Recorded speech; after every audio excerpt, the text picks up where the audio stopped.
Oiê, Estúdios Brownie no ar, com mais um episódio para você.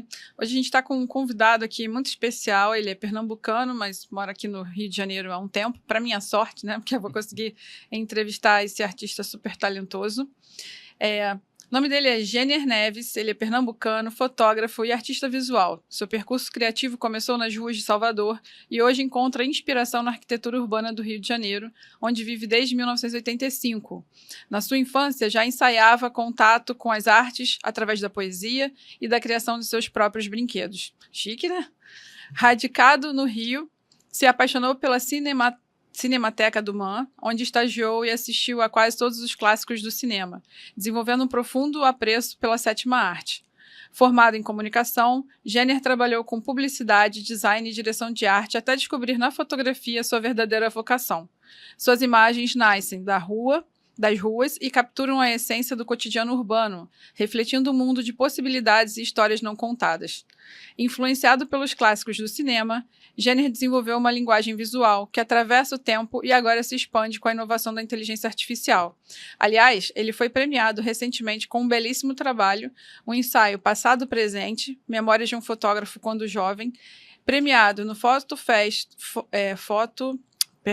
premiado no Fast Foto 2024, Festival Internacional de Fotografia de Porto Alegre, e no Prix Foto 2024 da Aliança Francesa, com o prêmio Bienal Photo Climat. Esse trabalho aborda a ideia de fotografar o passado no presente. Gente, esse trabalho é lindo, a gente vai mostrar aqui. E agora com vocês, um apoio da Betamax e do Léo Saldanha, né, que provavelmente vai fazer uma matéria sobre esse rapaz aqui super talentoso. Quer dizer, já tem matéria dele lá, né? Você pode consultar, mas talvez divulgue aqui o episódio para vocês assistirem por lá. E também com o patrocínio da Album Foto, nosso convidado de hoje, Jenner Neves. Obrigada por aceitar o convite, viu? Bom dia, Ana. Eu que agradeço. Obrigado mesmo pela oportunidade de abrir um espaço para a gente falar de fotografia, que é a coisa que a gente adora.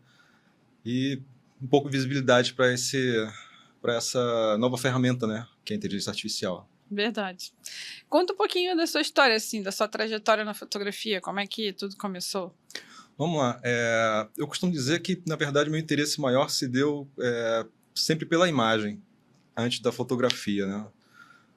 Sempre fui meio fascinado, assim, seja ela pela imagem da televisão. Eu sou dos anos 70, então, né, a televisão ali com poucos anos de criação ainda.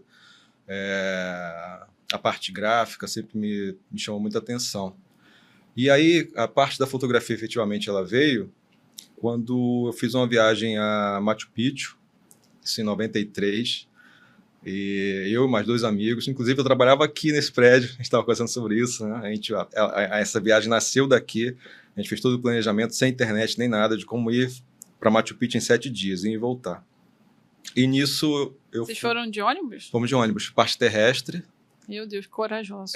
Daqui para Corumbá, aí Corumbá era uma fronteira já ali com Porto Soares, que é onde a gente pegava o famoso trem da morte, aquele trem que sai ali da Bolívia, né?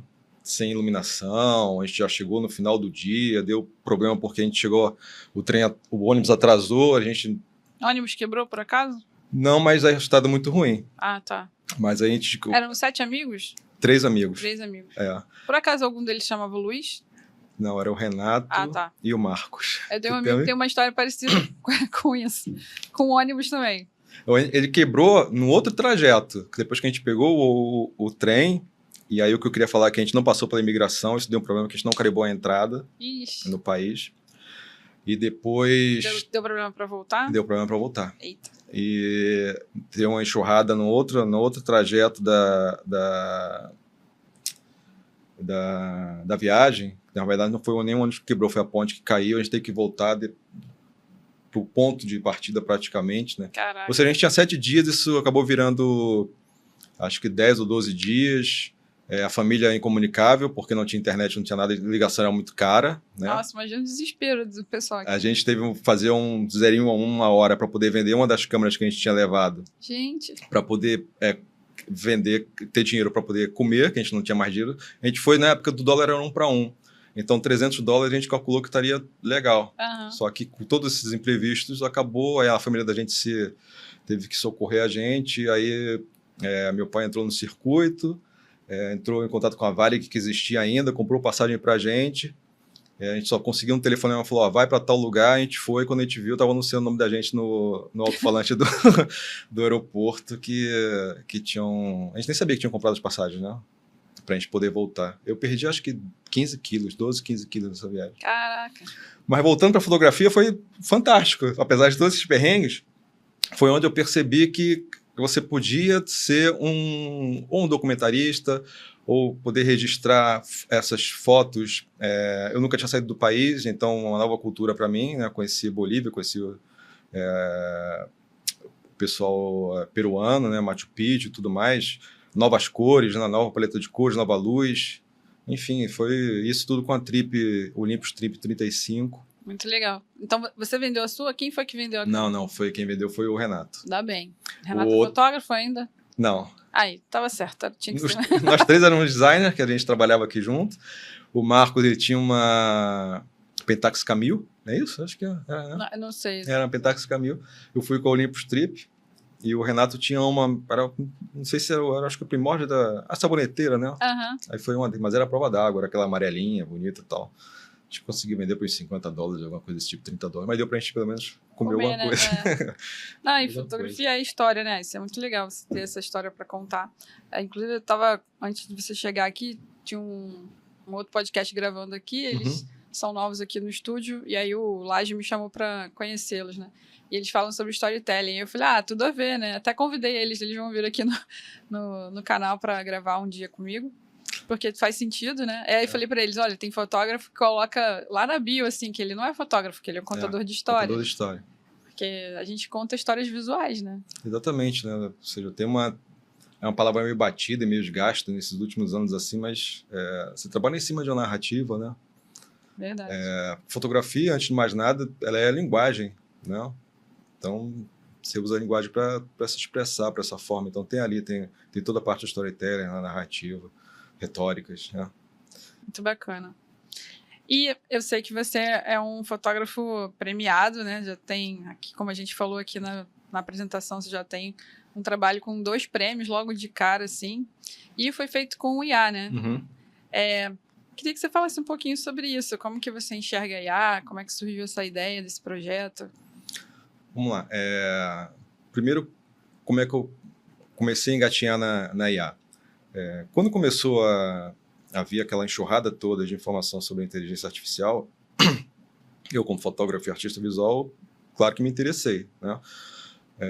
Uma das discussões que a gente coloca, talvez a gente vá falar isso um pouquinho mais para frente, né? A questão de ser fotografia, se não é fotografia, para mim o mais importante é que ela é imagem e te possibilita explorar essa linguagem visual, né?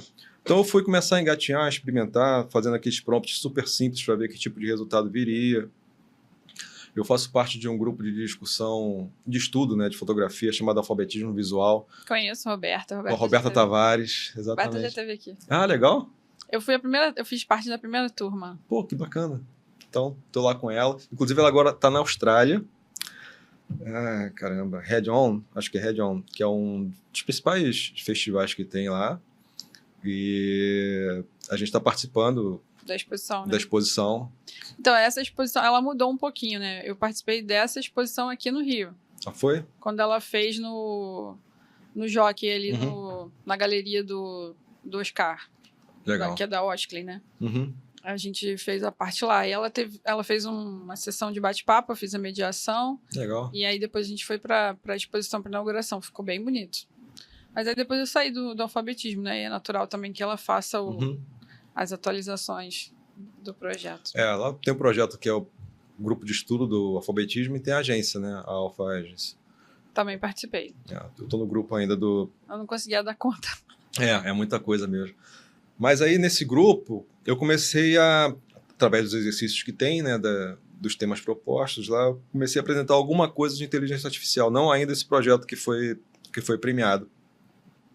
E eu vi que o resultado o feedback que estava vindo era positivo, né? Tá mais da Roberta e tudo mais, e dos amigos ali, colegas fotógrafos e tudo. E aí fui me aprimorando um pouco mais, estudando. E aí veio, esse foi final de 23, começou 24. se não me engano foi em abril que teve a enchente, né? Acho que foi. Em Porto Alegre. E aí eu já estava um pouco mais familiarizado com a inteligência artificial e estava pensando um pouco nessa questão da emergência climática e tudo mais, né? De que maneira eu poderia fazer algum trabalho artístico que colocasse esse ponto em discussão. E aí veio a enchente de Porto Alegre agora 2024, que é o presente, né? Uhum. E toda aquela cobertura da imprensa, eu vi na televisão, não sei se na televisão, na própria internet, que já teve essa mesma proporção de enchente em 41, que aí é o passado, né? E que um jornalista tinha escrito sobre essa enchente de 1941.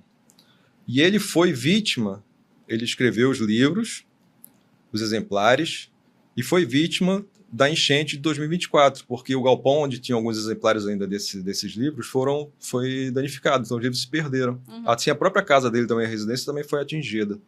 Ele não sofreu nada, né? Mas foi atingido ali. E me veio um insight, né? Veio um gatilho. Eu falei, poxa, 41 para 24 acontecem as mesmas coisas, né? Ou seja, essa sinalização de problema do clima já vem há bastante tempo. Por que isso voltou a acontecer? Será que não fizeram nada? Será que não tem mais registro disso? Será que essa memória sumiu, foi apagada? E uma parte dela foi porque esse registro dos livros, né? Deve ter os originais, claro, mas assim, simbolicamente é um apagamento. Uhum.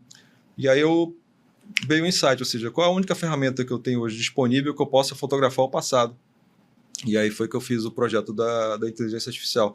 Eu pensei assim, de que maneira eu posso contar essa história de que já existiu em 41 e que tinha uma testemunha ocular ali que registrou isso e que nessa enchente de 24 agora se descobriu, por acaso, essas fotografias que foram feitas naquela época. Aí eu pensei em criar uma história de que era uma criança, nascida antes de 41, claro, que conseguiu brincar, e a chuva não era nenhum tipo de ameaça, pelo contrário, ela se divertia brincando na chuva, ela, os amigos e tudo mais. Com o passar do tempo, ele se tornou fotógrafo, os anos foram passando, e chega 41, onde ele faz esse registro. E a partir daí ele deixa além das fotos, deixa uma carta que comenta sobre a relação dele que ele tinha com a chuva e que se transformou em outra coisa, que ao invés de ser uma amiga, se transformou em ameaça, né, em medo. Muito legal seu processo criativo, sabe? Basicamente foi isso. Você colocar a chuva como personagem principal, né? E, Vini, se puder colocar as fotos aqui, porque a gente já vai começar a mostrar, mas eu queria comentar aqui como é que são as coisas, né? Eu fiquei muito impactada também com essa enchente. Tem muitos amigos lá no Sul e tem muitos fotógrafos assim que eu conheço que não são amigos, não são próximos, são colegas de trabalho que a gente conhece, né? Pessoas conhecidas. Porque o Rio Grande do Sul é um estado muito forte na fotografia, né? A galera sobressai, consegue atingir a região sudeste, né? Porque a gente sabe que aqui na região onde a gente está é mais fácil da gente conseguir visibilidade. E eles são super mais guerreiros. Concentrado, né? Mas eles são muito trabalhadores, assim, e muitos têm muita visibilidade, né? Então eu fiquei muito preocupada na época com isso. A gente fez algumas ações, falava com uma galera que estava lá. Tem um amigo muito querido lá, que é o Lucas Lermen, ele não foi afetado, graças a Deus, mas teve amigos que foram, sabe? E aí eles mostrando na reportagem que existem bombas, né, que fazem essa retirada da água. Eu não sabia, eu nunca tinha ouvido falar sobre isso. Que existia isso. Depois ali falaram, do Guaíba, né? Depois falaram que aqui em Nova Iguaçu também tem as bombas. Falei, gente, eles nunca falam sobre isso, né? Que por isso que teve enchente aqui também, porque uma das bombas parou de funcionar, né? Muito louco isso, como que a gente não conhece... Tudo bem, nosso país tem um tamanho de continente, mas...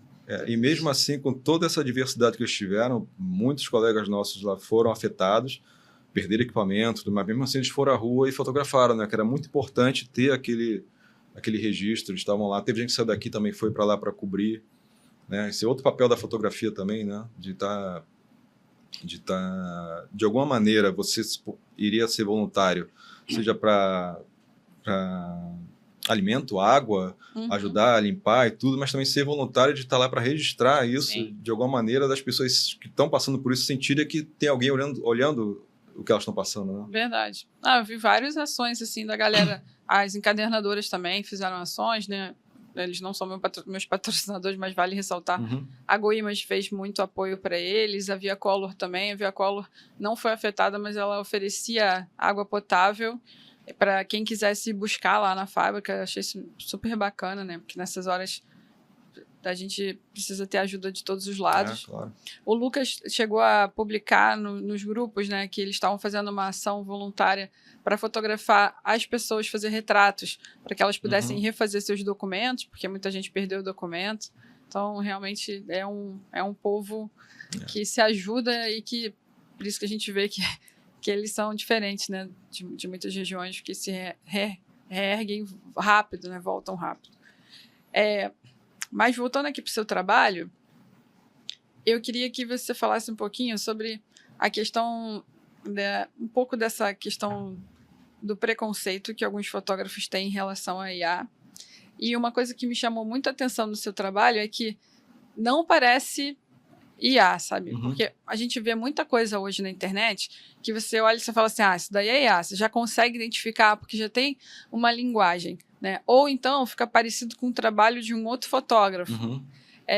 Eu não acho fácil, eu já fiz vários testes em algumas plataformas, ChatGPT, Gemini, né? Eu não acho fácil você fazer o prompt. Não é igual fotografar, que a ideia está na nossa cabeça. E eu acho difícil colocar ali em texto a nossa ideia de uma forma que ele consiga... Ele sempre interpreta diferente. Então, é difícil esse processo, né? Queria que você falasse um pouquinho como é que você faz isso. Deixa eu pegar, começando de trás para frente, dessa parte que você falou, justamente a dificuldade da gente fazer o prompt, de chegar no caminho, né? Porque, linkando até com a primeira parte, tem sempre a questão de achar que a tecnologia, por tornar mais fácil, vai ser simples. E uma coisa diferente da outra, né? Para chegar nesse resultado, por exemplo, desse ensaio, eu levei aproximadamente 200 horas de produção. Você falou uma coisa muito, muito interessante. Assim que a IA surgiu, que vieram aquelas imagens, pareciam que todas eram feitas pela mesma pessoa, que foi sempre a coisinha do ET, que veio, né? Muita coisa do extraterrestre. Depois tinha uma certa coloração que era meio parecida.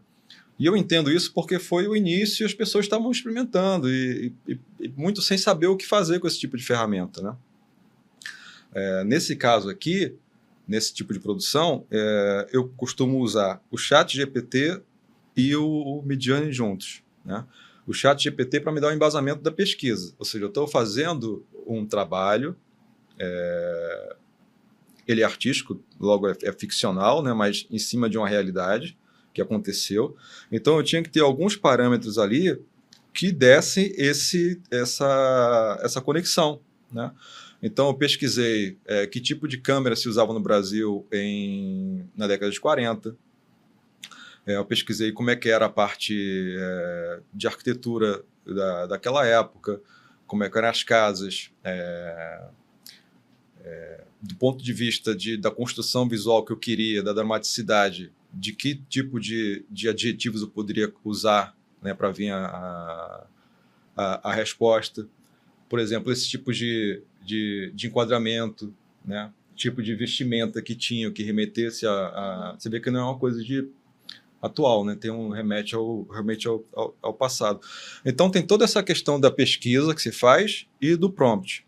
E só um comentário, era difícil antigamente fazer foto com pé, com mão, né? Isso, Ficava meio tosco, assim. Era um bug que dava. Você consegue colocar de uma forma que fica natural, parece que é de verdade mesmo, né? As versões do Midjourney estão muito melhores ainda para isso. Nessa que eu fiz, se não me engano foi a 6 ou foi a 5 e alguma coisa, ainda você percebia algumas coisas. Então, era outro problema, você tinha que evitar certos enquadramentos que aconteciam, né? Que você queria fazer, mas que o bug aparecia, ou seja, não tá legal isso aqui. Então, você falou da dificuldade de... tá perfeito o pé ali, na mão. Essa imagem, por exemplo, foi um triângulo que me levou a fazer esse ensaio, né, no ponto de vista de chegar no resultado final das imagens, né? 1, a pesquisa. 2, o lado de ser fotógrafo. E o 3 é porque, como eu sou de Pernambuco, acho que foi em 73 ou 75, teve uma grande enchente lá também. Eu era muito novo, talvez tivesse 4, 5 anos, mas eu tenho memórias a gente morava num bairro chamado Tamarineira lá, que alagou bastante, e eu lembro das pessoas andando, eu lembro de eu em cima do pescoço do meu pai, ele me levando para a gente ir para um outro lugar mais alto e tudo mais. Então, a criação da inteligência artificial, ela não se faz simplesmente pela tecnologia, ela se faz por toda a bagagem que você tem. Mais importante é a mente criativa do que a inteligência artificial. Isso poderia ter sido feito de outro modo convencional? Poderia ter ido para algumas cidades do interior, talvez lá do Rio Grande do Sul, mas teria que procurar que fosse semelhantes, teria que ir numa época de chuva, né? Ou seja, olha a facilidade que a IA está me dando do ponto de vista de logístico, transporte, tempo, para se criar alguma coisa. Então, quando acho que as pessoas colocam assim que ficam meio com o pé atrás, eu entendo que tem toda a parte ética e responsável para ser usada, mas você não pode, eu acredito, né? Cada artista, cada fotógrafo vai ser o seu próprio, não digo nem juiz, né? Mas você vai tomar decisão se vai querer usar ou não, se vai servir para o que você faz ou não. Para mim serviu, né? Eu acho que é uma ferramenta que me auxilia a trabalhar com imagens e trabalhar com linguagem visual, que é o que eu faço. Muito legal. Olha, eu vou dar minha opinião pessoal assim, sobre algumas fotos. Aquela anterior, que tava as meninas pulando, me lembra uma mistura assim de Bresson com Alain Laboile, que é um fotógrafo francês que fotografa a família dele, que é maravilhoso, né? Com esses reflexos, ele brinca muito com isso, né? Mas aquela imagem, uma imagem muito famosa da menina que está pelada, vindo...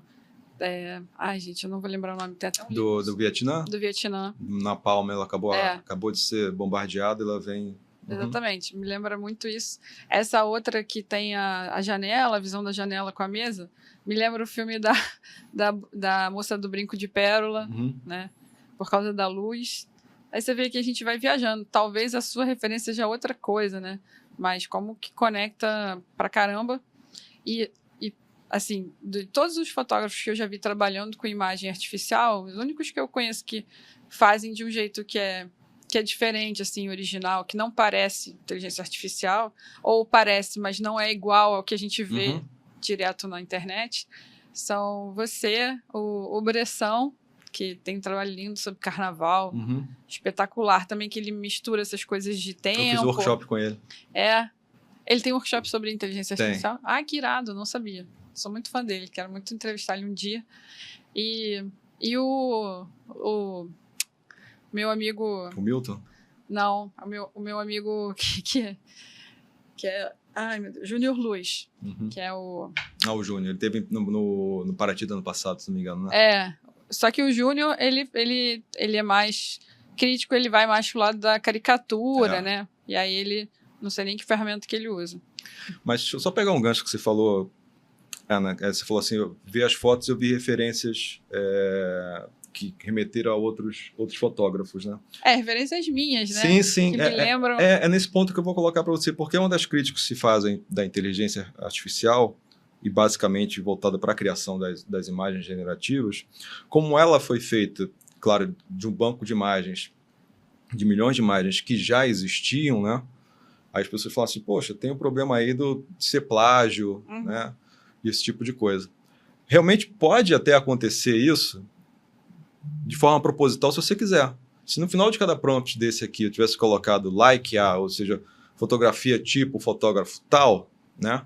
Eu não estaria sendo ético, né? Estaria assim, explicitamente realmente copiando o modelo dele, a não ser que fosse intencional. Falar, olha, eu vou fazer um trabalho que é baseado nesse aqui, que vai conversar com tal coisa, eu quero que tenha exatamente essa estética. Essa referência. Né? Não foi o caso aqui. Aqui eu não citei nenhum fotógrafo.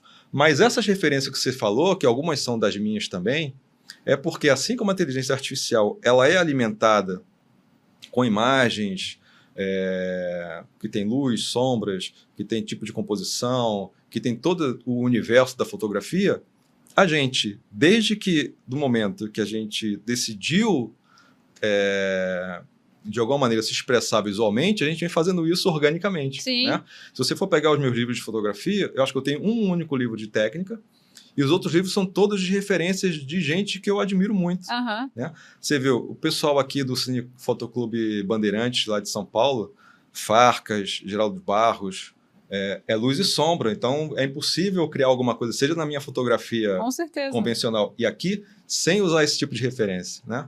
Bresson com um instante decisivo, Brassai com aquele jogo também de luz e sombra. Mas voltando para o que os modernistas fizeram aqui, na década de 40, pô, fantástico aquele trabalho todo que o Geraldo de Barros faz, os fotogramas dele que fazia fotos sem a câmera, né? Os filmes que eu assisti, cinema novo, né? Cinema francês, Godard, expressionismo alemão. Então, tudo isso a literatura que você lê, tudo isso tá na sua fotografia. Tá na sua bagagem, né?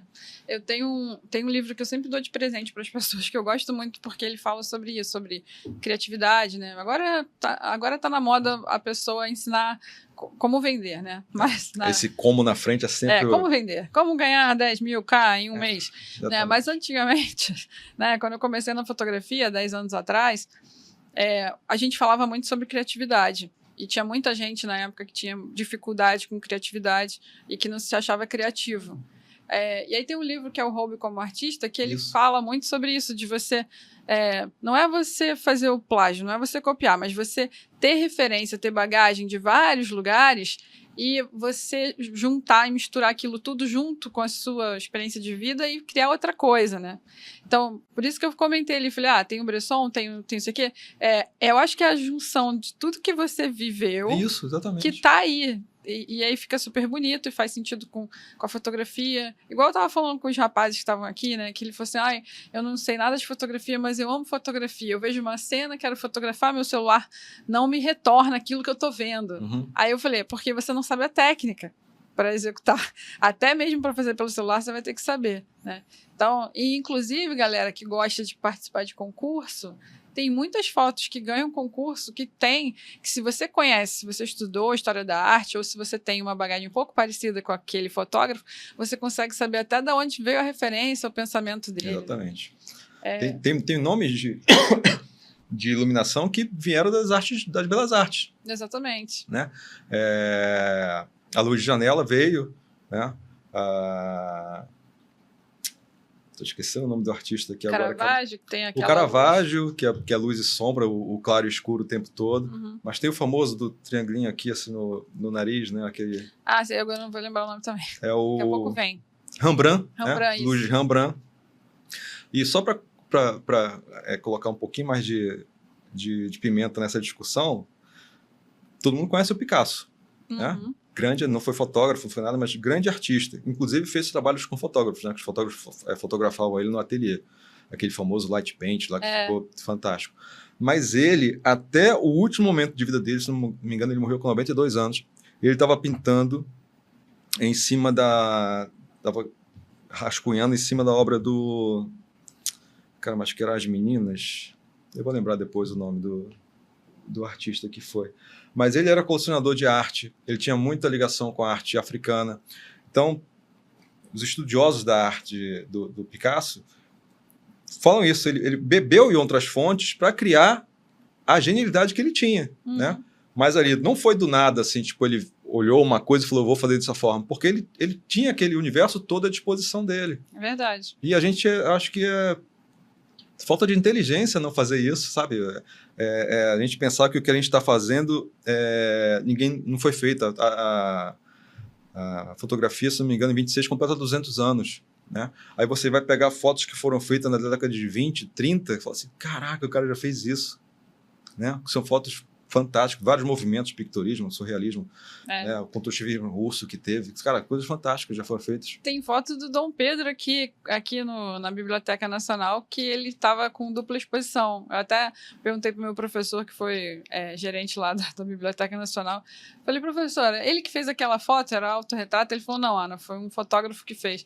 Mas e a gente até brincou uma vez na escola, eu e um amigo meu, Luiz, a gente reproduziu realmente, né? Não era uma releitura porque você via que a referência era clara ali. Que ele aparece sentado numa mesa e depois ele aparece em pé olhando assim, né? Então, tipo, já era uma coisa que já existia naquela época que o cara conseguia fazer. Isso é muito legal, assim. Eu lembrei o nome do artista que o Picasso bebeu muito na fonte dele, é o Velázquez. É o Velázquez. Todos esses artistas tinham a sua base, né, e começavam inicialmente repetindo, né, seguindo o fluxo de alguém até criar o seu próprio estilo. Isso é normal, não só na fotografia, tipo, Djavan e aquele outro cara que todo mundo acha parecido com ele. Ai, meu Deus, daqui a pouco vem o nome. Que ele ficou famoso e todo mundo falava que ele era uma cópia, né? É isso, a gente vai bebendo no que a gente gosta e as influências são bacanas até a gente criar o nosso estilo, né? Até você, exatamente, ter sua identidade. Nesse ponto aqui, a gente falou sobre do que os fotógrafos visuais estão fazendo, né, ligados à arte. Você fala no nosso bate-papo antes, né, da gente gravar, sobre permitir o acesso à criação artística, que eu acho que é isso que os fotógrafos não se permitem, né? Já começam com preconceito em relação à IA. E é isso. Eu acho que tem isso, tem um pouco dessa se sentir que está invadindo o campo dele, né? E eu acho de que talvez outras pessoas passem a ocupar esse espaço também. Um pouco também de falta, talvez um pouco de falta de interesse da escuta, né, de ampliar a discussão. Por exemplo, esse papo mesmo que a gente está tendo aqui, né, poderia estar aqui numa mesa redonda agora de vários fotógrafos, gente a favor, gente contra, gente neutra, mas trazendo alguns tópicos que a gente nem abordou aqui agora. Eu acho que falta um pouco disso, falta um pouco de vontade de aprofundar um pouco mais, que é muito mais fácil rotular, né, dizer, isso é assim, isso é assado, isso não presta. Se a gente for pegar pela história da fotografia, quando nasceu, aqueles equipamentos enormes, né? Minutos e minutos para se fazer uma foto. A pessoa tinha que ficar sentadinha ali, tinha até encosto de cabeça, tal, não podia se mexer porque o tempo de exposição era grande. Aí depois foi se tornando mais prático, vieram as câmeras menores. E a fotografia sempre assim, agora todo mundo é fotógrafo, agora qualquer um pode fazer isso. Aí saiu do analógico para o digital, falou, agora a fotografia acabou, né? É sempre o mesmo. Exatamente. Aí DSLR acabou, vieram as sem espelho. Aí falou, agora não precisa mais fotometrar, então todo mundo é fotógrafo. Aí vieram os celulares. Aí sempre essa coisa assim, da fotografia sempre vai morrer, a fotografia sempre vai ser banalizada, e ela como potência de imagem, é fantástico. Então, se for pensar sempre na questão de que a tecnologia vai interferir de alguma maneira, então você para de fazer o que você está fazendo, né? A maneira, você pode simplesmente não participar. Tem amigos meus fotógrafos com analógico até hoje, fazendo um trabalho fantástico, e ok, né? E tem gente que pega o analógico com o digital e faz outra coisa, né? E a fotografia já surgiu desse processo assim revolucionário, né? Porque na verdade eles estavam tentando descobrir como é que eles, pelo menos o que eu já li na história da fotografia, eles estavam tentando em Paris, estavam tentando descobrir como que eles conseguiam reproduzir as imagens no jornal de forma mais rápida, porque o processo deles era crítico e eles faziam um molde, aquele negócio se perdia, tinha que criar de novo. Né? Não estavam muito preocupados com o retrato, com a fotografia em si, né? E daí surgiu a câmera. E na época foi uma revolução e os pintores reclamaram falando que eles estavam acabando com a arte, né? Então, desde sempre já veio nessa polêmica. E essa foi uma armadilha que a fotografia caiu. Porque quando ela nasceu, um pouco antes dessa fase que você falou agora, ela foi apresentada para escola de ciências, não escola de belas artes. Então, ela nasceu para fazer registros científicos, né? Botânica, insetos, aquela coisa toda. E aí, depois, claro, como veio retratar o real, ela liberou os artistas para não ficarem presos só no real. E aí vem todo o impressionismo, né? Criar outras coisas e tal. E ela assumiu isso aí.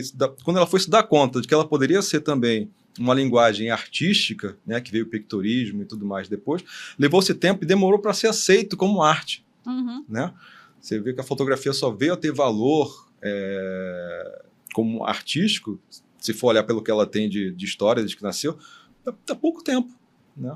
Acho que foi uma armadilha que que ela caiu, aceitou aquilo, e é um ponto que eu gosto muito,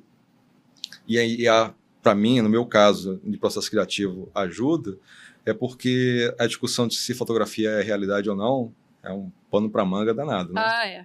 Entre fotojornalismo e outras coisas. Se você faz um recorte já daquele pedaço da realidade, e se você, por algum momento, vou subir se for um contraste aqui, ou vou fazer um Dutch burn e tal, se alterou, né? Uhum. Aí, não é mais a realidade e tal. Não é o que você vê, é como você vê, né? Eu gosto muito dessa questão de brincar com o real e o ficcional. Então... Isso é muito legal.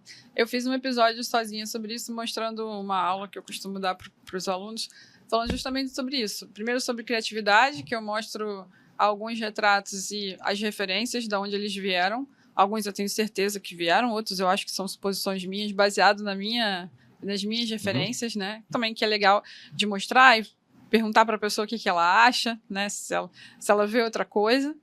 Isso estimula a pessoa a criar. E no final eu sempre falo isso, porque eu tinha uma aluna que ela ficava revoltada, falando que fotojornalismo era a área que falava sobre fatos. E aí eu mostrei para ela na aula como que, às vezes, o uso de uma lente diferente podia contar a história de outra forma. E aí eu coloco os exemplos de foto de jornal mesmo, como que um jornal está usando aquele mesmo momento para mostrar de um jeito e outro de outro.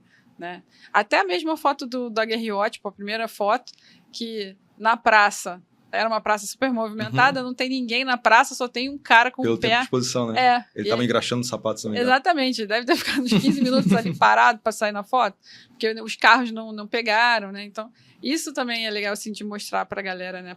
Só para pensar, refletir. Mas você vê como ainda hoje, quase 200 anos, ainda se discute, né?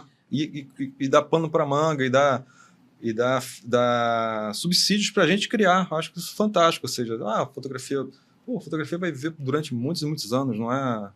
Assim como veio o cinema, não matou a televisão, assim como veio o Kindle e não matou o livro, sabe? Verdade. Tem muita coisa pela frente. Isso é muito legal. Deixa eu ver aqui se a gente cobriu tudo. Falamos. E você falou da ideia desse ensaio, né? Muito legal. E o que você acha da postura dos prêmios de incluir a IA como categoria? Olha, vai de encontro ao que a gente está conversando, ou seja, é impossível você ficar...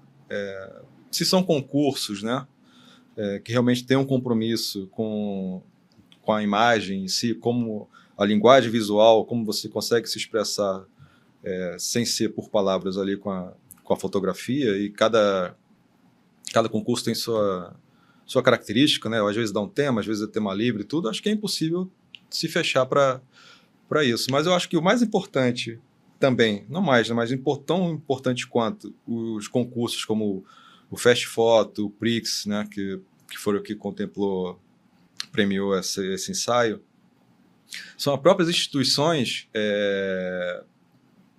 já fazendo exposições e abrindo espaços para discussão. Por exemplo, tem uma exposição que acabou acho que foi dia 5 agora que inaugurou, em São Paulo, no espaço de fotografia da Firjan, lá da Paulista, que foi feito por uma artista, acho que é a Gisele Beigelman. Ela é professora da Faculdade de Arquitetura, Urbanismo e Design de São Paulo também, uma artista super conceituada, e usou a inteligência artificial para fazer essa exposição.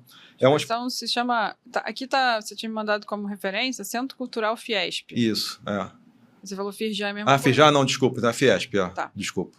Depois eu vou catar o link na internet, gente, para colocar aqui na descrição, que são referências legais que o Jenner trouxe pra gente, para vocês, se vocês estiverem em São Paulo, né, terem a oportunidade de ir lá ver, né? Chama Exposição Venenosas, Nocivas e Suspeitas. Adorei o nome. Não, é fantástico. O tema dessa exposição é o seguinte, vai um pouco também daquela coisa de fotografar o passado. De tentar trabalhar essa questão de apagamentos. É uma exposição focada em mulheres cientistas que não foram reconhecidas no seu tempo, ou se foram reconhecidas não tiveram tanto destaque, ou se eram casadas com um homem, o homem acabou assumindo o papel do trabalho que ela fez. Elas eram botânicas, se dedicaram a vida toda a estudar os benefícios das plantas, enfim, todo o estudo que tem medicinal, científico mesmo da botânica, né? E ela usou a ferramenta para dar visibilidade para essas mulheres, que muitas são nem século XIX, mas antes do século XIX também, finalzinho do XVIII ali tinha. Então ela foi pesquisar essas cientistas, descobriu quem eram, criou o retrato delas e trouxe de volta as imagens que elas faziam, porque algumas faziam aqui, em outras em aquarela e tal, e a inteligência artificial em cima do modelo conseguiu recriar. Que legal. E o título vai muito assim porque as plantas também eram meio que amaldiçoadas, né? E faz analogia com as mulheres que não podiam ter aquele local de cientista, porque eram bruxas, eram não sei o que e tal, né? Tem uma coisa meio... Então ela faz esse papel hoje, 2024, trazendo visibilidade e trazendo de volta o papel fantástico que essas mulheres cientistas tiveram na história, né? Muito fantástico. Legal. O nome da artista é Gisele e ela é professora da FAO USP. Isso. Legal. E tem um outro que você indicou também, que na verdade é a revista da Zoom, né? A revista 27 da Zoom, que tem na capa a artista visual Maiara Ferrão, da Bahia. Isso, é baiana, na real. Com um trabalho chamado Álbuns Desesquecimentos. Isso, ela faz um trabalho em cima do período colonial, né? Ela é uma artista preta, com um ponto de pesquisa dela em cima da ancestralidade, em cima desse tipo de apagamento também. E um dos pontos que eu concordo com ela é que ela também trabalha a questão da potência da imagem e a facilidade que a IA te dá para fazer isso. De que maneira ela podia trazer fotos que nunca foram feitas no período colonial, dando mais uma vez visibilidade para todas aquelas mulheres, né? Destacando pontos da cultura, de como se vivia, dos afetos, né? enfim, que tiveram, dos relacionamentos e tudo. Se não fosse via ilustração ou você imaginando alguma coisa, né? Porque as fotos não existem. Não. A história foi contada por outro pessoal, outra galera, né? Então ela foi lá, deu esse mergulho, pesquisou, uma pesquisa fantástica e usou a inteligência para trazer isso à tona. Está na capa da Zoom aí. Muito legal. Outro exemplo que você trouxe também é uma exposição em Brasília. Gostei do Jenner, viu? Ele trouxe várias referências. Ó, vocês que estão assistindo a gente aí de qualquer lugar, tem exposição para vocês irem ver. É uma exposição, enfim, do Christus Nóbrega. Nóbrega. É isso. Um pedaço dela teve aqui na FGV, aqui na praia de Botafogo. O Christus não é um artista também, acho que nenhum deles, né? Nenhum de nós somos focados 100% só na inteligência artificial, né? Uhum. Mas ele focou na inteligência artificial para trazer um lado de Brasília também que a gente não conhecia. Ele falou que acho que era o avô dele que contava histórias de Brasília, que foi um dos trabalhadores lá, ou foi morar assim que inaugurou. E Brasília, a gente conhece o lado da história bonito, né? Oscar Niemeyer, legal, Lúcio Costa, bacana, da cidade, tudo. Mas quantas pessoas dedicaram, construíram Brasília, né, com operários mesmo, os famosos candangos, que a maioria era do Nordeste, tiveram acidente, várias pessoas morreram. Essas pessoas levaram anos para construir, né, Brasília. Então, foram para lá, não tinha nada. Então, toda essa história que ele foi ouvindo, ele foi construindo a partir da interpretação dele. Então, ele teve momentos lá, né, durante a construção que teve um piquete, que teve uma greve. E não tem muitas fotos disso. Tem até um documentário do Vladimir Carvalho, que fala sobre a construção de Brasília também, que vai por esse lado, mas mesmo assim faltam lacunas, né? Então, ele criou, poxa, eu posso preencher essas lacunas com o que eu vou pesquisar. Então, fez uma pesquisa profunda. Não tinha nem muito Midjourney no começo ainda, ele buscava outro tipo de ferramentas e conseguiu fazer um trabalho fantástico, cara. Fantástico. Muito maravilhoso. Legal. Alguns colegas ainda têm esse preconceito, né, essa resistência com o uso da IA. O que que você falaria para eles? Inclusive, eu adorei sua ideia sobre a gente fazer uma roda. O Léo sempre fala sobre isso. E eu conheço uma pessoa aqui no Rio de Janeiro que tem a versão a IA. Eu estava procurando um contraponto no interlocutor para trocar, fazer um debate com ele. Já achei.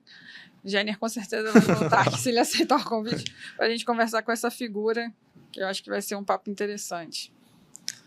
Eu acho isso. Eu acho que talvez não tenha essas informações, talvez não tenha vontade mesmo, né? Não tenha testado, né? Sei lá. Inclusive... Já é um preconceito antes de testar. Não estou nem julgando, né? Porque, assim, fotógrafo não é uma profissão fácil, né? Assim, seria do ponto de vista que você tem o trabalho mais voltado para o comercial mesmo.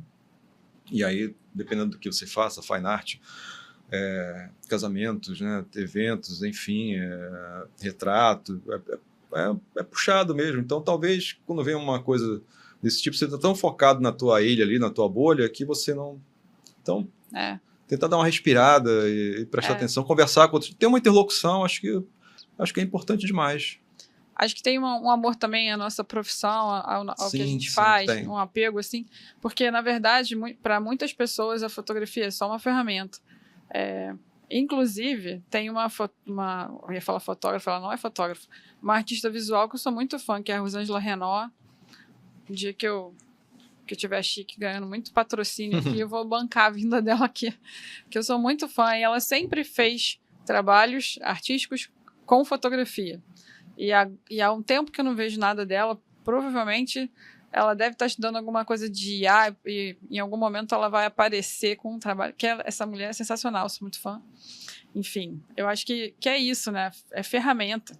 Meus clientes usam a fotografia como ferramenta para ganhar os clientes deles, sabe?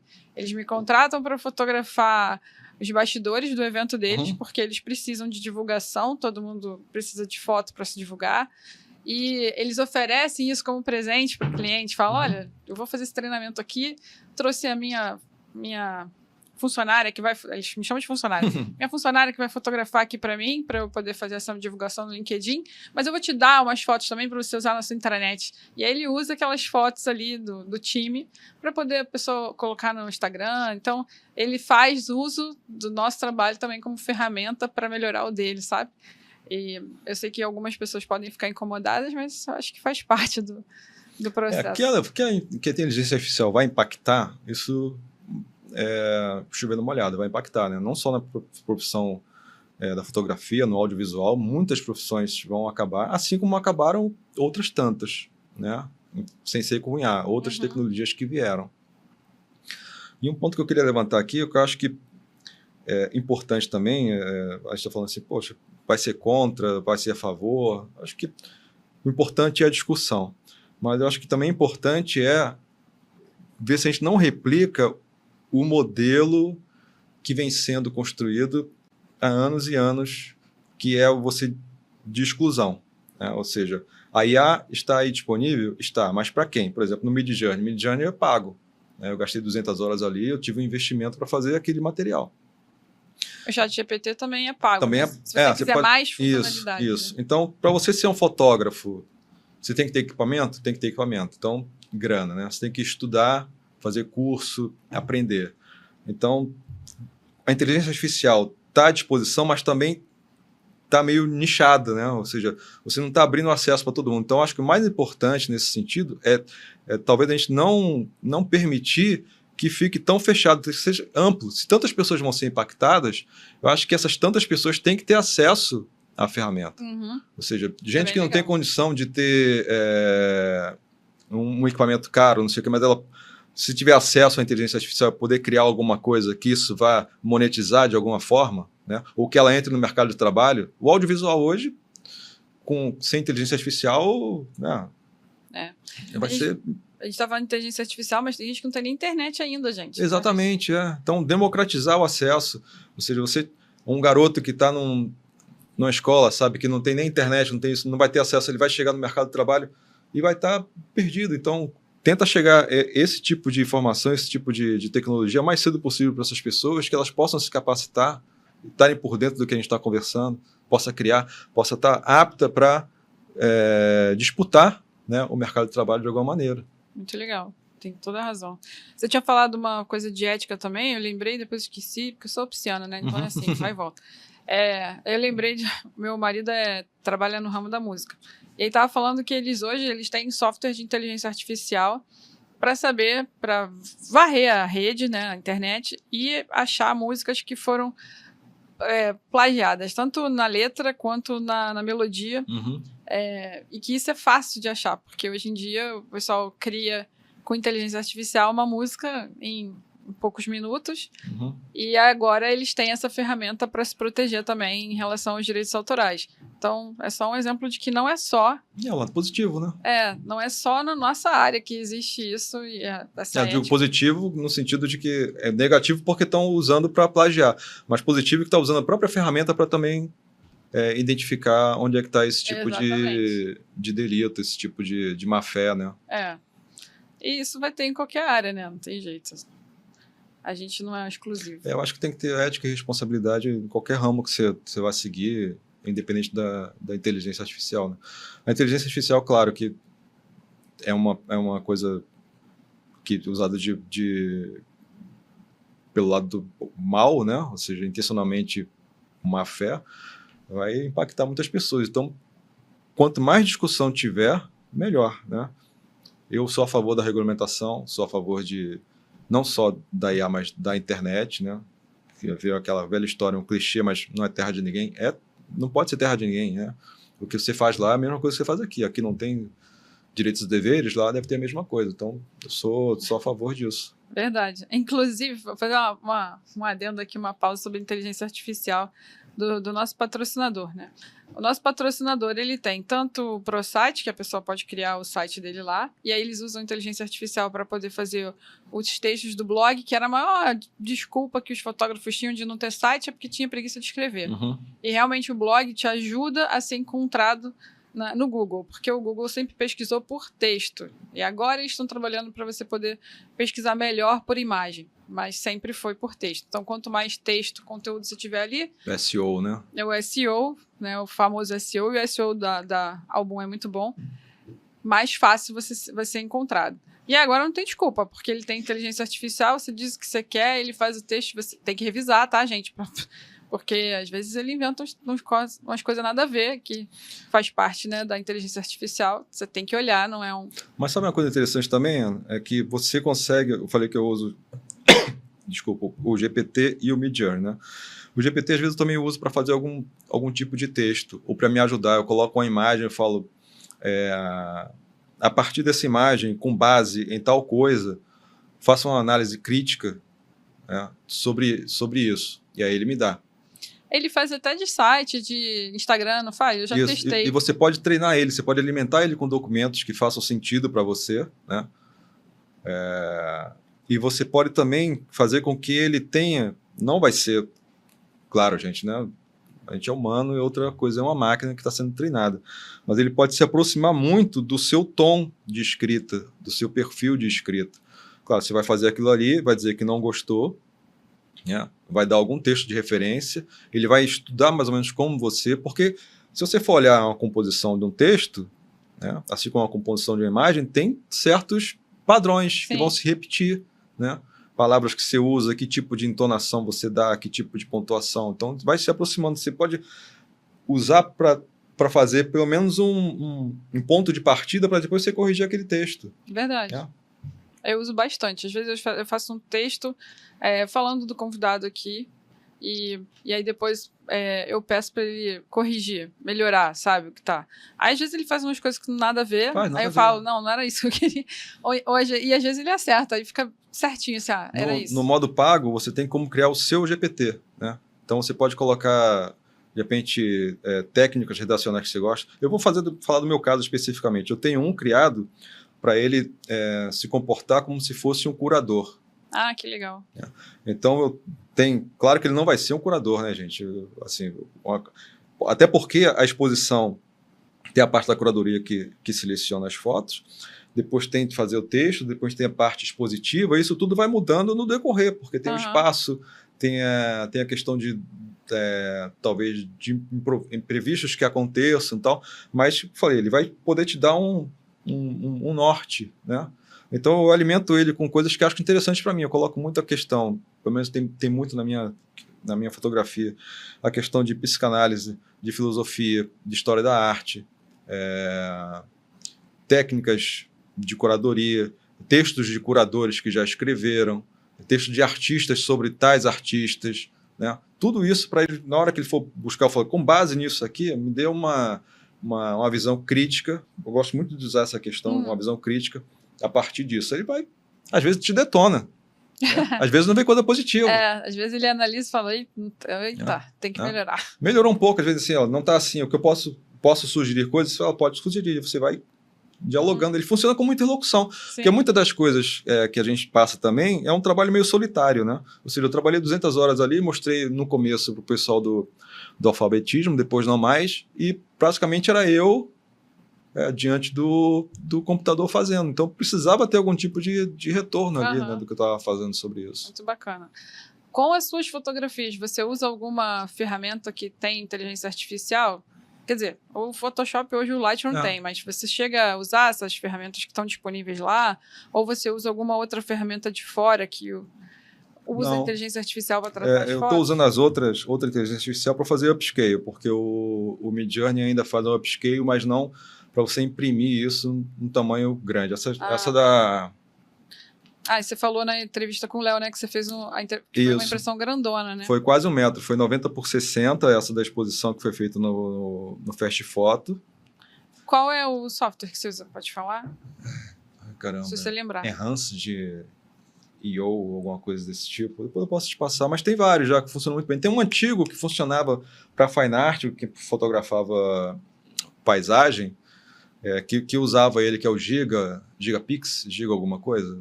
Eu não sei. Eu lembro que eu usei uma vez para uma exposição de um trabalho voluntário que eu faço, que alguns fotógrafos não tinham a foto grande, só tinha um JPEG curto, e o curador, que era o dono do projeto, ele queria ele fez a curadoria comigo, e ele queria aquela foto grande. Aí eu falei, pronto, vou ter que usar isso, seja o que Deus quiser, a gente vai descobrir na impressão se funcionou. E funcionou. Para algumas funciona. Como eu basicamente fotografo em preto e branco, para mim tem funcionado bem. Não sei se para cor, como é que isso vai funcionar, né? Eu não lembro. Acho que elas eram preto Mas e tem branco. várias hoje, todo dia surgem novas. Isso é uma outra dificuldade, pelo menos que eu tenho. Assim, eu já passei por momentos de estresse tremendo nesse sentido de tentar ficar acompanhando tudo. Né? Antes de entrar aqui, a gente bater um papinho sobre isso. Eu tenho outro projeto que é mais voltado para o comercial mesmo, de venda, né? Dos prints de quadros. É lindo. Eu vou botar o link aqui, gente, para vocês acessarem. É lindo o trabalho dele. Ele vende uns quadros com uma fotografia mais minimalista. Assim. Cara, é muito bonito. Vale a pena dar uma olhada lá e seguir. Então, eu não fecho os olhos porque está uma parecenta, porque a gente está conversando sobre isso aqui, né? Vai ser contraditório falar que fecha os olhos, mas eu procuro também não tentar abraçar tudo. Então, você fala assim, quais são as ferramentas hoje que tem? Hoje eu trabalho GPT e Midjourney. Eu sei que tem outros de generativa, tão boas, talvez possam ser melhores, né? Mas eu prefiro ser um pouco... Tem o Leonardo AI, que foi vendido agora para o Canva, né? Isso, tem o próprio da Adobe, né? A Adobe, eu sei que eles tiraram o banco de dados de imagens de fotografia, e agora eles estão incentivando que os fotógrafos, até uma forma de renda, né? Que os fotógrafos criem imagens com IA para o banco deles para vender, porque eles criaram o próprio banco, né? Isso é legal. Mas o sentido que eu queria colocar é só isso, tipo assim, uma enxurrada de informação, enxurrada de ferramentas, eu prefiro focar em 3, 4 ali que eu possa ter um domínio, não porque toda hora está atualizando, mas pelo menos domínio dentro do que eu quero fazer. Né? Porque eu acho que acaba tirando teu foco, despende energia, te estressa e você acaba, sabe, parando. Então, pega 2, 3 que façam sentido para você, né? E a gente está falando aqui, realmente, quem quer dar oportunidade de experimentar, e vai aos poucos, né? Ver como vai facilitando um pouco o seu trabalho, o seu fluxo, ou te dando insight. Você pode usar o Midjourney para fazer uma foto com a câmera depois. Você pode ter a imagem da tua cena na cabeça, ao invés de você fazer um RAF, alguma coisa, tentar ilustrar, você pede para ele. Né? Olha, imagine, né? Vai estar lá, imagine. uma luz vindo assim, assado, um assunto central aqui, isso desse jeito. Sabe, o que você queira, ele vai mostrar lá, poxa, eu vou tentar reproduzir isso. Não é isso que eu queria, mas foi um caminho, eu acho que a luz dá certo desse jeito, e eu vou tentar reproduzir isso da maneira que eu quero. É um caminho também. Muito legal. Seus trabalhos sem IA são apenas as fotografias de rua ou você tem outros temas que te interessam? Não, tem outros temas, assim, como trabalhar com imagem é um universo, acho que inesgotável, né, de interesses, assim. A fotografia de rua, para mim, é a escola, é de onde eu acho que realmente nasci ali, né, porque você trabalha com o imponderável, né, trabalha com acaso, você não tem controle sobre nada praticamente, a cena está acontecendo. Tem que ter paciência. Paciência. Eu sou da geração old school, ou seja, eu tento não interferir naquela cena. Se eu identifiquei que tem aquela cena,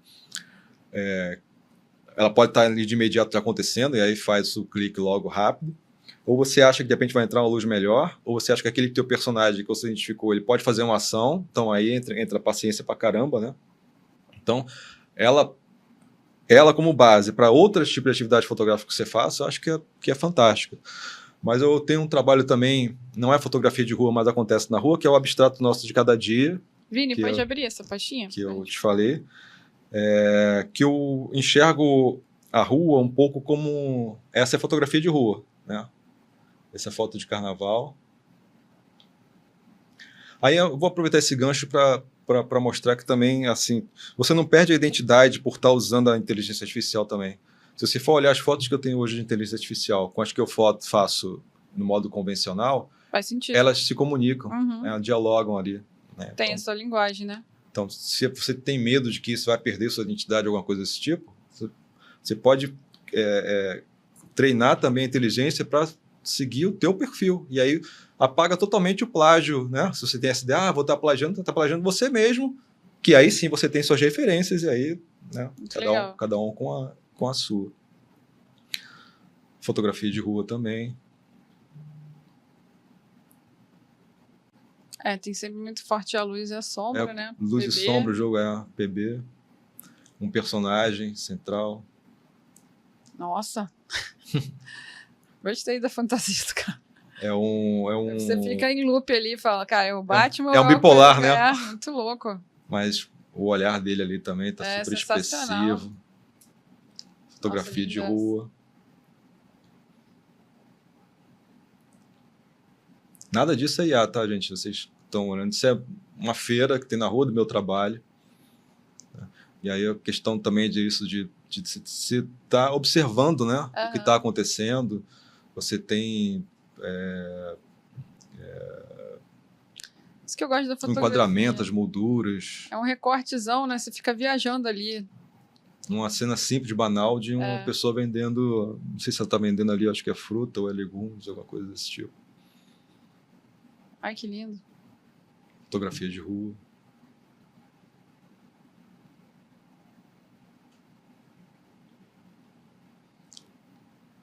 Onde é isso? Isso é na Cidade das Artes. Ah, tá. Eu falei, com essa parede aí. É super concreta. Lugar fantástico para fotografar. Eu amo fotografar lá. Porque ele é um blocão cinza, né? É pra gente criar. E todos os trabalhos que eu vejo de pessoas de lá são diferentes, porque é tão grande aquele lugar.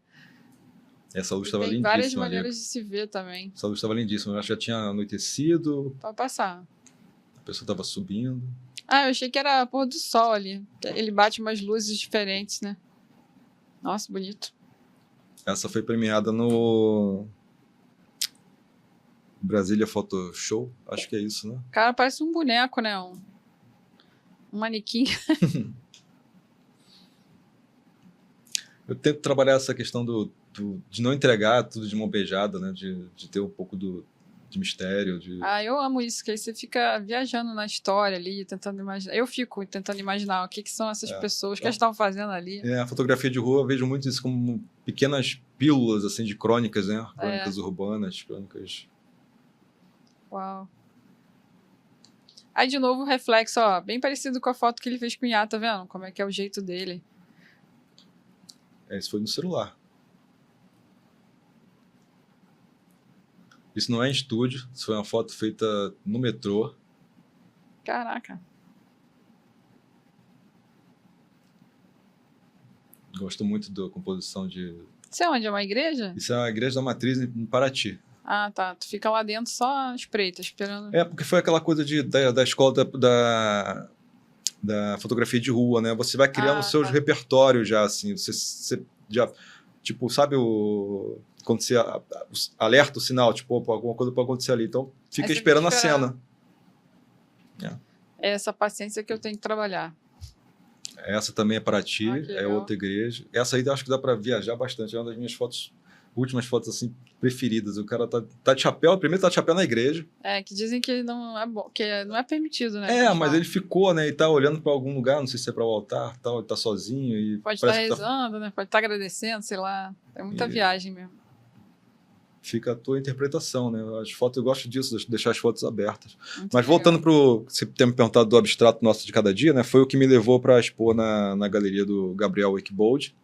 É esse trabalho? Não, é o abstrato nosso de cada dia que você perguntou quais eram meus outros interesses. E tem fotografia que é feita na rua. Abriu o abstrato pra gente, Vini. É o Gabriel Wakebold, eu acho que tá ali. Que eu vejo a rua assim como se fosse um grande caderno de artista. O caderno de artista, o que é? É onde ele coloca as ideias, ele vai experimentando traços, texturas, vai experimentando sobreposição de imagens. Esse aqui. É esse aí. Então, isso é fotografia, não é ilustração, não é inteligência artificial. Isso são... É lindo. Podia ser pintura, né? Podia ser, né? Grafismos, É. São coisas que eu vou observando a rua como se fosse um grande caderno de artista que ele me coloca à disposição para depois eu ir juntando isso e criar uma nova imagem a partir daquilo. Então aí como é que você faz? É baixa exposição? Tem um pouco de baixa velocidade. É baixa velocidade. Tem ali fotos de coisas que são feitas ao acaso, né? Por exemplo, tem um portão que tinha uma pintura que foi descascando com o tempo, né? E isso virou uma outra coisa, estava enferrujada. E ali alguém depois foi e fez um outro tipo de intervenção. Uhum. Tem mais, Vini? Não, deixei acho que só essas 3, Mas tem muita coisa... vontade de ver mais. Tem muita coisa que as pessoas... a gente acaba nessa enxurrada de imagens não dando atenção, né? Chamam de poluição visual, tem certo tipo de rejeição, mas que, pelo menos o meu intuito desse trabalho é reunir e voltando para a imagem, como essa imagem pode ter importância mesmo estando ali à tua disposição num suporte que não é de arte, né? Pode ser um fundo de um outdoor todo descascado, pode ser esse portão que eu falei. Nossa, é lindo. Pode ser, sabe, um E é um trabalho altamente vendável. Aí o Wakebold fez uma curadoria, né? Tinha algumas fotos, ele escolheu essas 3. Foi uma exposição que foi feita 23, acho que foi, fevereiro. Muito legal. Combina também com o jeito dele. O Wakebold tem essa... Ele é bem colorido, né? Uhum. A gente tá chegando no fim. Eu queria só mostrar um pouquinho das fotos do carnaval. Pega o de Gandhi pra gente ver. E aí o Jenner vai voltar aqui, se Deus quiser. Ele não falou nada pra mim ainda não, mas depois eu vou tentar convencer ele.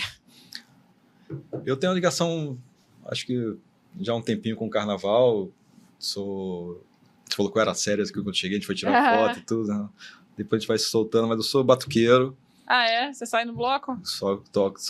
Toquei muito em alguns blocos já e passei de batuqueiro para fotógrafo. Esse é um bloco Fogo e Paixão. Vai ter agora meu padrinho de casamento é carioca, mas mora em São Paulo. Ele vem agora em novembro, não sei se você vai, se tá sabendo. Vai ter as fanfarras, né? Isso, é o Honk, né? Tu vai? Eu quero ir para fotografar. Galera animada. Eu amo o som também. Pode passar, Vini. Então, tenho muito interesse em cultura popular e tal. E faço foto de alguns blocos. Aí é o Brega ainda, o Fogo e Paixão, né, no Lago São Francisco. Que bonito, tem até tatu. Você é são oficial deles? Não, tem vários. Acho que você toca lá também? Não, só fotografa. Só fotografa. Esse também é do Fogo e Paixão. Meio as coisinhas dela aqui, parece. Esse é do Desligo. Olha a figura, gente. Do Desligo Muito também. bom. A mãozinha. Esse bloco, eles todos saem fantasiados de temas de cultura de cinema, de seriado. Essa é a mãozinha do Família Addams, né? Muito legal. Eu tenho algumas ideias de fazer algumas coisas para o projeto de carnaval ainda, mas tem que tirar do papel. Quer dizer, tirar da cabeça, colocar no papel e executar. Cunhar não? Ou com foto? Com foto. Porque tem legal. muitos personagens, cara, de carnaval, assim, que são fantásticos. Você vai pela... Você gosta de carnaval? Sai no... Eu não saio não, mas eu gosto. Vai ter uma aqui que talvez você já tenha visto ele fantasiado com algum... Eu gosto de fotografar, mas eu tenho medo de ir sozinha. Tem vários coletivos já de fotografia, né? O pessoal sai. Vou pegar uns bisu contigo pra eu entrar. Que aí, acompanhada, eu acho mais tranquilo. De qualquer maneira, eu recomendo seguro. Não, seguro eu tenho. É só o medo do estresse, assim, que eu reajo. Eu já reagi algumas vezes. Aí, esse é o meu medo. Vou passar, Vini. Esse é o Buster. Maneiro. Que sai ali no Leme. Esse foi o Buster também. Esse é o Brega. Eles têm um camarim que se preparam antes de entrar. Quando eu morava aqui na Zona Sul, eu ia mais. Hoje em dia eu moro longe, né? Dá uma preguiça às vezes também, porque a maioria dos blocos saem cedo. Mas é um universo fantástico, assim. Maravilhoso. E tem muitos detalhes, assim, né? Como você tá pegando. Tem que estar atento para ver, senão passa batido, a gente nem vê. Eu tenho uma foto do meu sobrinho de carnaval, que ele, na época, ele gostava, né? Era criança. Ele foi com um perucão, assim, colorido. Aí tava de palhacinho, uma coisa mais fofa. Aí tava em casa, a mãe dele pediu pra fazer um quadro pra ela. Que agora ele tá adolescente, quer saber da gente mais não. Esse é o Desliga, o Superman aí decolando, né? Eu fiz um ensaio na Cidade das Artes, agora lembrei. Fez? Uma amiga, ela toca caixa naquele bloco que toca Beatles. É o Sargento Pimenta. Isso. Aí eu fiz o ensaio dela lá. Foi uma graça. Que é bem vermelho, né? E aí combina com cinza. Ali, dependendo... Esse que maneiro. É o Elan, na verdade. Elan Barreto, se não me engano. É um personagem fantástico. Assim, ele está sempre fantasiado de perna de pau e faz performance, sabe? Tem uma ideia de trazer mais à tona esses personagens. Tem ele, tem a Freira. Tem tantos personagens do carnaval assim que podia rolar um ensaio, sabe? Então, até documental mesmo da vida deles, fora do carnaval, como é que é. Eu tenho essa ideia de tentar colocar isso. Tem um trabalho lindo do Rogério Reis que ele fazia, né? Que eu queria ter um quadro daquele dele. Também. Que era sobre Você conhece esse trabalho dele? Na Lona? Na Lona, Tá em PB, né? Mas eu fui uma vez na agência dele, tem uma agência chamada Tiba, que é de um grupo de fotógrafos que ele participou, que fica aqui na Glória. Aí eu fui no estúdio dele uma vez, e aí tinha um dos quadros do Na Lona, desse tamanho assim. Era uma criança vestida de palhaço também. Legal. Coisa mais fofa. Falei pra ele, não dá esse quadrinho aí pra mim? Teve um ano que eu queria fazer algo mais ou menos parecido. Eu queria colocar um mini estúdiozinho assim na Praça 15, no Boitatá. Nossa, ia ficar irado. Chegar cedo. E quem quiser sentava ali e fazia um retrato. Não sei se coloca isso em prática, mas eu fico imaginando também assim... O começo vai ser tranquilo de... depois fica meio caótico. Depois, né? Eu já fiz isso no Largo do Machado. Eu foi meu projeto final na escola de imagem. Legal. A gente tinha projeto final e eu queria muito fazer retrato, tinha vergonha. E aí eu pedi... aí o meu professor falou, por que você não faz uma coisa que te desafie? Eu falei, então vai ser isso. Aí eu fui na subprefeitura do Rio, pedi autorização. Aí botei uma barraca lá, porque eu achei que podia chover no dia, sei lá. E aí eu fiz 60 fotos, 60 pessoas. Bacana. Tinha algumas pessoas que me conheciam, porque eu publiquei na época no Facebook. Falei, vai que ninguém aceita, né? Pelo menos os amigos eu vou ter como entregar o trabalho. Aí alguns amigos foram, e aí as pessoas foram vendo o que eu estava fazendo e foram formando a fila. Foi irado, assim, eu amei. E virou alguma coisa? Você fez um livro, um fotolivro? Então, fez naquela época eu fotografava muito mal, né? Algumas fotos ficaram muito ruins, assim, de foco, sabe? Mas eu tenho guardado, assim, como lembrança de um desafio, assim. Que a proposta era mais me desafiar em relação a fotografar um desconhecido. Mas tá em PB, quem sabe um dia eu mostro. Ficava exposto lá na escola, na sala. Legal isso, a gente também às vezes tem um monte de foto, fica ser acumulador de imagem, né? Também é bom a gente colocar isso de alguma maneira, ou no teu perfil, ou num site, um artigo do blog, não sei. Vou fazer. Boa ideia, obrigada pela dica. Jenner, amei conversar com você. Eu que agradeço, eu também gostei muito. Não deu pra gente abordar as últimas perguntas aqui, que eu ia pedir mais dicas, mas, consegui mostrar um pouquinho do seu trabalho. Já vi que você é um cara super criativo. Obrigado. Deve ser maravilhoso conversar mais com você, porque sua mente tá sempre cheia de ideias, né? E as portas estão abertas para quando você quiser voltar. Pode reparar lá no podcast, nos episódios, tem sempre gente voltando, ou para participar como co-host, ou para trazer um amigo, indicar alguém, ou para falar sobre outro assunto também. Isso é super bem-vindo. Só convidar, adorei o papo aqui. E se você topar fazer a roda da gente falar de IA, já ligo para ele, já falo, e aí, vamos lá. Traz o Léo também, de repente traz a Roberta. Será que daria para fazer todo mundo? Hein? Putz, aí fica difícil. A Roberta não fica muito no Brasil, né? Mas... O Léo dá até para trazer, porque esse ano ele veio até algumas vezes aqui para o Rio. Gravei com ele, dei sorte, consegui. Talvez ano que vem ele venha também, a gente vê. O Léo também é um apoiador. Aí eu teria que ter 2 contra, né? Vai ficar igual o negócio. Vamos amadurecer. Beleza, à disposição. A gente vai conversando. Valeu, obrigado. Obrigada, gente. Até a próxima. Hoje quem operou nosso episódio aqui foi o Vini, o brabo do vídeo. E a gente se vê no próximo episódio.